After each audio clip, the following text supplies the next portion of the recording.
Mas Kodari, betul bahwa banyak yang mengatakan analis atau pengamat yang lainnya mengatakan bahwa ini Ya, sekedar wacana saja. Udah pernah juga di waktu Pak iya, SBY begitu. iya, Kenapa ini dimasukkan? Mungkin karena ada rencana ada amandemen yang akan dilakukan MPR untuk Undang-Undang Dasar. Bukan pada pasal 7, tetapi hati-hati nih, pasal 7 bisa iya, disentuh-sentuh begitu. Nah, iya, saya ingin Anda melihat eh, sebagai warga negara Indonesia, kita iya, harus kemudian melihat yang mana.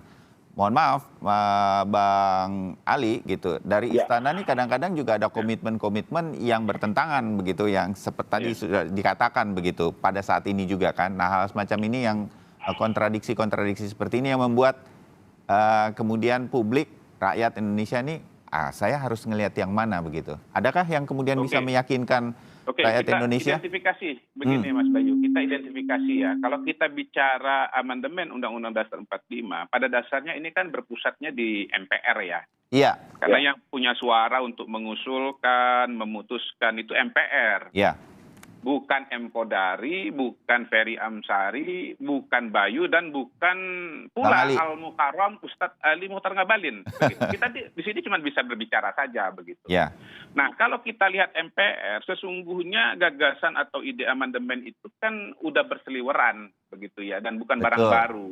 Hmm. DPD misalnya tahun 2014-2019 itu sudah sangat serius mempersiapkan ide atau gagasan amandemen. Bahkan bukan cuma 1 poin. Ada 10 poin yang mau mereka usung, yang diantaranya ya yang menonjol yang saya ingat itu pertama perkuatan DPD atau penguatan bikameralisme ya Hmm, di sistem politik Indonesia begitu. ya. Karena bikameralisme yang sekarang ini kan bikameralisme yang lemah. Ya, wewenang DPR dengan DPD itu tidak seimbang begitu. Mereka ingin diseimbangkan. Yang kedua nih kalau dianggap bahwa ide itu liar ya, Ya.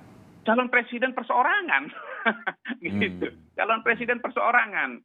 Nah, oke. lalu kemudian PDI Perjuangan sudah berbicara mengenai GBHN. PDI Perjuangan sendiri termasuk bagian yang katakanlah dalam tanda kutip dalam sidang yang dipimpin oleh Pak Amin Rais membuang GBHN. Tetapi dalam perjalanan waktu mungkin 20 tahun lalu ada pemilihan presiden secara langsung. Lalu kemudian dilihat bahwa begitu ganti presiden, visi misinya begitu bisa berbeda dan perlu ada sebuah koridor, maka itu perlu GBHN.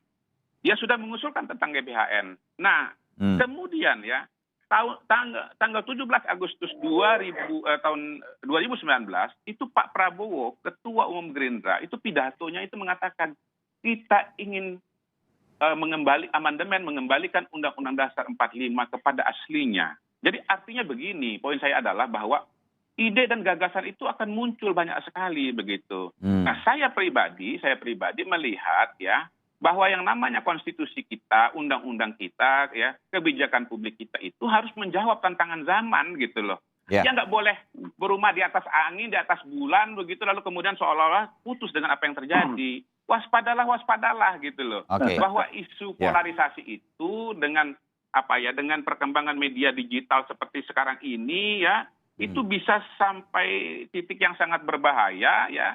ya. Yang kita sendiri tahun 2014 itu siapa ngira 2014 calon presidennya Pak Jokowi, Pak Prabowo. Ya kemudian muncul isu Pak Jokowi itu PKI ya, kemudian Kristen begitu dan seterusnya. Loh, artinya apa? Ketika calon presidennya sama-sama muslim pun juga isu primordial itu dipakai begitu loh. Oke. Jadi pasti Ya. akan muncul tuh cap Ya. Islam, non Oke. Islam dan Tapi seterusnya, kemudian dibaiat dan seterusnya. Jadi mm, menurut saya yang menjawab pertanyaan itu ya, saya bukan ngomong ya. ya. Ya intinya begini, kita lihat saja realita lapangan ini. Sekarang ini partai yang paling besar itu PDI Perjuangan dengan Gerindra. Kemudian 2014, 2019 ya pusat Indonesia itu terbagi dua tuh dukungannya kepada Jokowi dengan Prabowo begitu. Nah begitu Jokowi Prabowo bergabung di tahun 2019 begitu ya, Ya. ya hoax turun ya, kemudian ya artinya ini dilanjutkan saja gitu loh supaya apa? Supaya tantangan-tantangan yang ada sekarang ini bisa dihadapi ya, tidak ada istilahnya membajak lagi supaya kandidatnya itu ikut dalam kubu tertentu dibaiat dan Oke. seterusnya. Kita Ya. bisa fokus mengatasi persoalan Covid, persoalan kemiskinan, persoalan Ya. lapangan kerja dan seterusnya begitu. Oke. Jadi Mas Kodari. menurut saya sebetulnya ada keresahan, ada masalah masa kini, tetapi juga ada masalah masa depan begitu. Ya. Nah, masalah depannya harus diantisipasi juga. Oke, Mas Kodari, logika Anda untuk polarisasi masuk-masuk saja begitu. Kita bisa menerima ini karena tidak ada yang salah dan benar dan semua ini adalah bagian dari kita ngobrol pada pagi hari ini. Poinnya Bang Ferry, singkat-singkat ya, Bang Kodari, waktunya sudah habis. Jadi Maaf. begini, saya ini kan orang lapangan ya, biasa melihat situasi dan kondisi di lapangan. Saya tidak melihat dinamika itu semata-mata berdasarkan pasal atau hal-hal yang sifatnya normatif. Saya tidak membaca Indonesia dari ruang perpustakaan, tidak. Ya. Jadi walaupun secara matematika yang namanya di Amerika dulu, tahan dulu Bang Ferry, tahan dulu Bang Ferry. Syaratnya bisa mengajukan 4 sampai 5 pasang. Tapi dalam realitanya kan belum tentu 4-5 pasang begitu. Karena partai politik itu akan melihat potensi untuk menang begitu. Ya itulah situasi dan kondisi yang terjadi.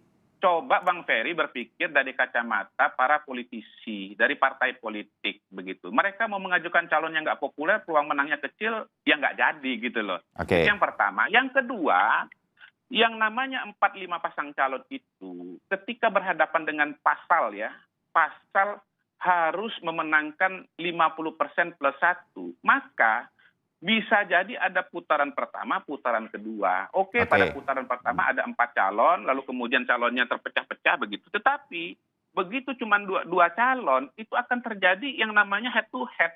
Ya polarisasi lagi gitu. Contohnya apa? Contohnya Pilkada DKI Jakarta. Ya. Putaran pertama ya Ahok menang tapi harus 50% plus 1, akhirnya putaran kedua ya kemudian mengalami eskalasi begitu. Jadi justru Bang Ferry dengan segala hormat ya kandaku udaku, Anda yang naif dengan realitas politik di lapangan begitu. Republik ini tidak bisa dibikin dengan teori dalam laboratorium atau ruang hampa, enggak. Ya, yang namanya kebijakan publik termasuk pembuatan undang-undang harus mempertimbangkan pasal, teori, kepentingan dan pembelahan-pembelahan yang ada di masyarakat, termasuk perkembangan media sosial. Oke, Mas Kodari, kita dapat poinnya.